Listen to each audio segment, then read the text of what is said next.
নমস্কার, আমি অজিত ব্যানার্জি আপনাদের সকলকে জ্যোতিষী টিউটোরিয়ালে স্বাগত জানাচ্ছি। আমি মেষ থেকে মীন লগ্ন এই 12টি লগ্ন সাপেক্ষে জাতকের কোন কোন গ্রহ শুভ অর্থাৎ অনুকূল এবং কোন কোন গ্রহ অশুভ অর্থাৎ প্রতিকূল সেই সব বিষয়ে এক এক করে আলোচনা করব। আজকে মিথুন লগ্নের সাপেক্ষে কোন কোন গ্রহ শুভ বা অশুভ সেই সব বিষয় নিয়ে আলোচনা করব। আমরা যখন 9টি গ্রহের বিভিন্নভাবে অবস্থানে জাতকের উপর কীরকম ফল বর্তাবে সেটা আলোচনা করেছি, তখন দেখেছি যে জাতকের পক্ষে গ্রহের ফল ভালো হবে না খারাপ হবে সেটা অনেকাংশে নির্ভর করে গ্রহের অনুকূল অর্থাৎ শুভ বা প্রতিকূল অর্থাৎ অশুভ অবস্থার উপর। একই রকমভাবে যখন 12টি ভাবপতির বিভিন্নভাবে অবস্থানের ফল নিয়ে আলোচনা করেছি, তখনও দেখেছি যে জাতকের উপর এদের ফলাফল ভালো হবে না খারাপ হবে সেটা নির্ভর করছে ভাবপতি গ্রহের শুভ বা অশুভ অবস্থার উপর। সুতরাং আমরা যদি জাতকের পক্ষে কোনো গ্রহ বা ভাবপতি শুভ বা অশুভ হবে সেটা বিচার না করি, তবে জাতকের জন্মছক বিচার ঠিকভাবে করতে পারবো না। জাতকের পক্ষে শুভ ফল বা অশুভ ফল বেশি হবে না কম হবে সেটা নির্ভর করবে গ্রহের সবলতা বা দুর্বলতার উপর। সুতরাং গ্রহের সবলতা বা দুর্বলতাও বিচার করতে হবে। প্রথম থেকে দ্বাদশ ভাবের কি নাম তার একটি চার্ট দিলাম। এখানে মেষ রাশিকে লগ্ন বা প্রথম ভাব হিসাবে দেখানো হয়েছে। এখন জ্যোতিষের কয়েকটি সাধারণ নিয়ম নিয়ে আলোচনা করব। নৈসর্গিক শুভ ও অশুভ বা পাপ গ্রহ। বৃহস্পতি, শুক্র, শুক্লপক্ষের চন্দ্র অর্থাৎ শুক্ল অষ্টমী থেকে কৃষ্ণপক্ষের সপ্তমী, শুভযুক্ত বা দৃষ্ট বুধ নৈসর্গিক শুভ গ্রহ। রবি, মঙ্গল, শনি, রাহু, কেতু কৃষ্ণপক্ষের চন্দ্র অর্থাৎ কৃষ্ণ অষ্টমী থেকে শুক্লা সপ্তমী এবং পাপ গ্রহযুক্ত বা দৃষ্ট বুধ নৈসর্গিক অশুভ বা পাপ গ্রহ। সৃষ্টিধর্মী ও ধ্বংসধর্মী গ্রহ। গ্রহদের দুটো ভাগে ভাগ করা হয়েছে। একটা হচ্ছে সৃষ্টিধর্মী গ্রহ এবং অন্যটি ধ্বংসধর্মী গ্রহ। রবি, চন্দ্র, মঙ্গল, বৃহস্পতি ও কেতু সৃষ্টিধর্মী গ্রহ। কেতু সাধারণত মঙ্গলের ফল প্রদান করে বলিয়া এই ভাগে আছে। বুধ, শুক্র, শনি, রাহু ধ্বংসধর্মী গ্রহ। রাহু সাধারণত শনির ফলদায়ী হয় বলিয়া এই ভাগে আছে। গ্রহদের এই দুটি ভাগের মধ্যে প্রত্যেক ভাগের গ্রহরা নিজেদের মধ্যে মিত্র ভাবাপন্ন হয় এবং অন্য ভাগের গ্রহদের সঙ্গে শত্রু ভাবাপন্ন হয়। গ্রহ বলবান ও শুভ হলে শুভ ফলের মাত্রা বাড়ায়, গ্রহ বলবান ও অশুভ হলে অশুভ ফলের মাত্রা বাড়ায়। গ্রহ দুর্বল ও শুভ হলে শুভ ফলের মাত্রা কমায়, গ্রহ দুর্বল ও অশুভ হলে অশুভ ফলের মাত্রা কমায়। সবল বা দুর্বল গ্রহ পীড়িত হতে পারে। গ্রহটি শত্রু গ্রহ দৃষ্ট বা যুক্ত হলে পীড়িত হয়। পীড়িত গ্রহ ফল প্রকাশের ক্ষেত্রে স্বাচ্ছন্দ্যতা ও সাবলীলতা বজায় রাখতে পারে না। মহর্ষি পরাশরের মতে নৈসর্গিক পাপগ্রহরা পাপ গ্রহ নহে এবং তারা অশুভ ফল প্রদান করে না, এবং নৈসর্গিক শুভ গ্রহরা শুভ গ্রহ নহে এবং তারা শুভ ফল প্রদান করে না। মহর্ষি পরাশরের মতে রাশিচক্রে লগ্ন সাপেক্ষে দ্বাদশ ঘরের অধিপতি হিসাবে কোন গ্রহ শুভ বা অশুভ গ্রহ হিসাবে নির্দিষ্ট হবে।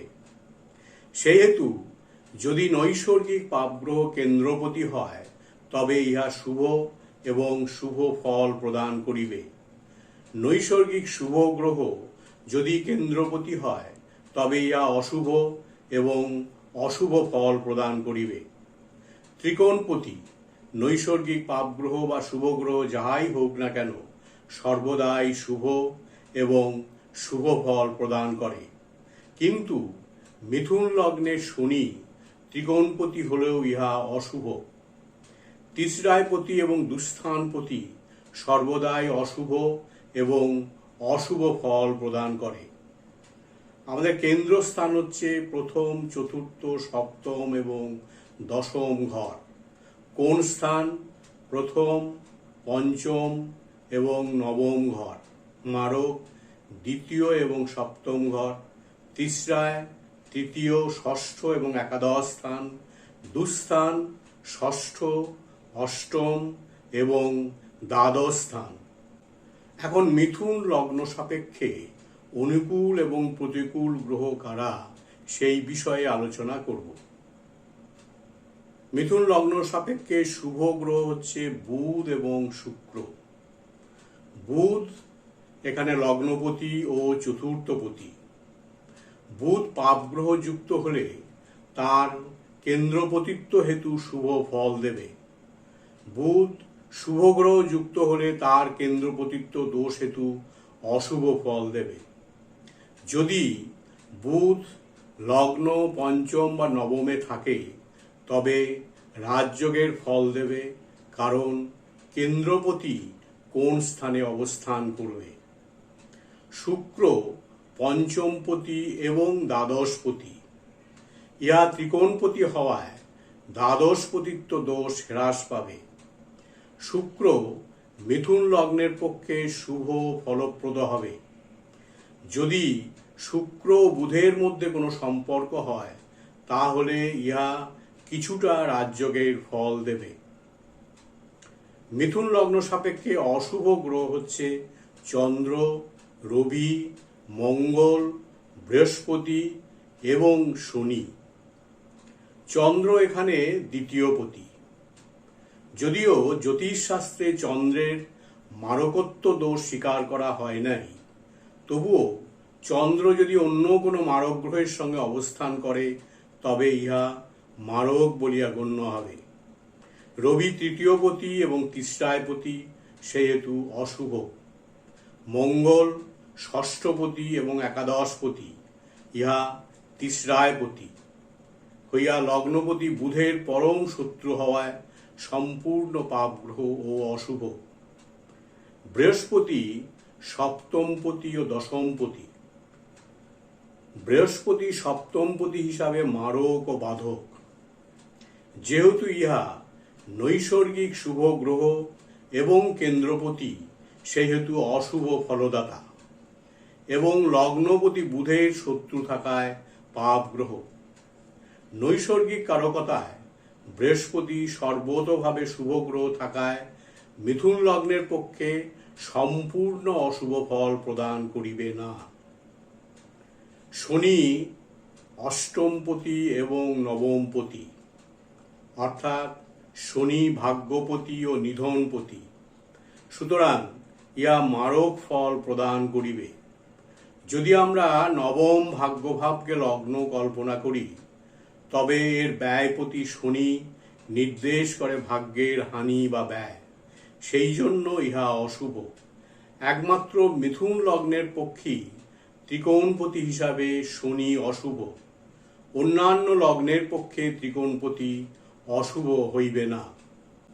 এখন আমরা মিথুন লগ্ন সাপেক্ষে কয়েকটি রাজযোগ কারক গ্রহ নিয়ে আলোচনা করব। মিথুন লগ্ন জাতকের রবি ও বুধ তৃতীয়স্থ হইলে বুধ যোগকারক হয় এবং বুধের দশায় জাতকের ভাগ্য বৃদ্ধি হয়। মিথুন লগ্নের লগ্নপতি এবং সুখপতি অর্থাৎ চতুর্থপতি বুধের দশায় জাতকের ভাগ্য বৃদ্ধি হবে এবং জাতক রাজযোগের ফল পাবে। তদুপরি রবি এবং বুধ সিংহ রাশিতে একত্রে থাকায় জাতক বুধাদিত্য যোগের ফলও পাবে। মিথুন লগ্ন জাতকের রাশিচক্রে ধনস্থানে মঙ্গল এবং চন্দ্র ও শনি অষ্টমস্থ হইলে শনির দশায় মিশ্র ফল এবং মঙ্গলের দশায় ধনযোগের ফল প্রাপ্তি সম্ভব। মঙ্গল আয়পতি হয়ে ধনস্থানে নিজ নিচক্ষেত্রে থাকায় মঙ্গলের নিজ ভঙ্গ হইয়াছে। কারণ মঙ্গলের ক্ষেত্রপতি চন্দ্র মঙ্গলের উচ্চক্ষেত্রে অবস্থান করে মঙ্গলের কেন্দ্রে অবস্থিত। সুতরাং মঙ্গল আয়পতি হয়ে বলবান হইয়াছে এবং ধনপতি চন্দ্রের সঙ্গে সম্বন্ধযুক্ত মঙ্গলের দশায় অর্থযোগের ফল পাওয়ার সম্ভাবনা। মিথুন লগ্নের একাদশে চন্দ্র এবং মঙ্গল থাকলে আয় বৃদ্ধি হবে এবং শনি ভাগ্যস্থানে থাকলে বিশেষ ধনযোগের ফল লাভ হবে। প্রথমত, ধন এবং আয় স্থানাধিপতি আয় স্থানে থাকলে অর্থাগম হবে। তার উপর ভাগ্যপতি বলবান শনি মূল ত্রিকোণ স্থানস্থ বলে বলিয়ান দৃষ্টি আয়স্থান ও আয়স্থানস্থ গ্রহ দুটির উপর থাকায় বিশেষ শুভ ফল কল্পনীয়। এটা প্রায় একেতর দৃষ্টি সম্বন্ধের সমতুল্য রাজ্য। শনি ভাগ্যপতি ও নিধনপতি, সুতরাং ইহা মারক ফল প্রদান করবে। কারণ ভাগ্যবৃদ্ধির পক্ষে শনি অশুভ ফলদাতা। এইরূপ ক্ষেত্রে শনির বলাবল ও অবস্থান দ্বারা ফল চিন্তা করতে হবে। শনি যদি দুর্বল হইয়া পাপযুক্ত বা দৃষ্ট হয় তা হইলে প্রধান মারক হবে, কিন্তু সে যদি বলবান হইয়া শুভগ্রহ যুক্ত বা দৃষ্ট হয় তাহলে আকস্মিক শোক এবং দুর্ঘটনা এবং পতনের মধ্য হইতে ভাগ্য উন্নতি করিবে এবং আয়ু বৃদ্ধি করিবে। মিথুন লগ্নের পক্ষে শনি মকর ও কুম্ভ রাশিতে পাপ প্রভাব বর্জিত হইলে শুভ ফলদাতা হইবে, কিন্তু আকস্মিক শোক দুর্ঘটনার মধ্যে শুভ ফল লাভ হইবে। আজকে আমি মিথুন লগ্ন সাপেক্ষে কোন কোন গ্রহ অনুকূল এবং প্রতিকূল এবং মিথুন লগ্ন সাপেক্ষে কখন রাজ্যকারক হয় সেই সব বিষয়ে যুক্তি সহকারে বিস্তারিত আলোচনা করলাম। এর পরের ভিডিওতে অন্যান্য লগ্ন সাপেক্ষে অনুকূল ও প্রতিকূল গ্রহ নিয়ে আলোচনা করব। আজকের আলোচনা এখানেই শেষ করছি। Thanks for watching my channel. If you like the contents of my channel please subscribe. ভালো থাকবেন। নমস্কার।